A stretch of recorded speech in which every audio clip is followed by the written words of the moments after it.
একটা সুন্দর গ্রামে দুই বন্ধু থাকত। একজনের নাম মায়াজ, আরেকজনের নাম মেহরান। মায়াজ ছিল একটু দুষ্টু। সে দৌড়াদৌড়ি আর দুষ্টুমি করতে ভালোবাসত। মেহরান ছিল শান্ত আর ভদ্র। সে সবসময় ভালো কথা বলতো আর সঠিক কাজ করত। আজ আমরা শিখব সত্য কথা বলা কেন গুরুত্বপূর্ণ। একদিন সকালে মায়াজ আর মেহরান মাদ্রাসায় যাচ্ছিল। রাস্তায় যেতে যেতে মায়াজ বলল, চলো ফুটবল খেলি।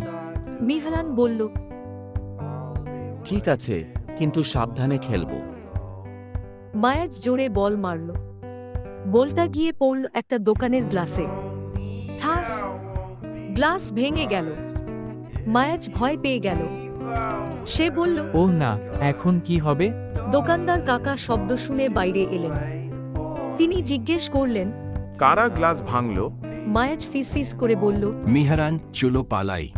মেহরান শান্তভাবে বলল। না মায়াজ, আমরা পালাব না। মায়াজ মাথা নিচু করে বলল। আমি খুব ভয় পাচ্ছি। মেহরান বলল। সত্য কথা বললে আল্লাহ খুশি হন।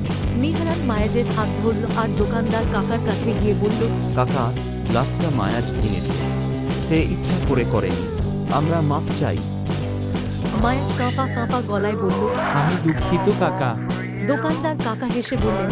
সত্য কথা বলেছ, এটাই সবচেয়ে ভালো কাজ। তিনি আরও বললেন। আল্লাহ সত্যবাদী মানুষকে খুব ভালোবাসেন। মায়াজ স্বস্তি পেল। সে হাসল। মায়াজ বলল, মেহরান হাসল। মেহরান বলল, ছোট বন্ধুরা, ভিডিও ভালো লাগলে লাইক দাও, সাবস্ক্রাইব করো আর কমেন্ট এ লেখো তুমি আজ কি শিখলে।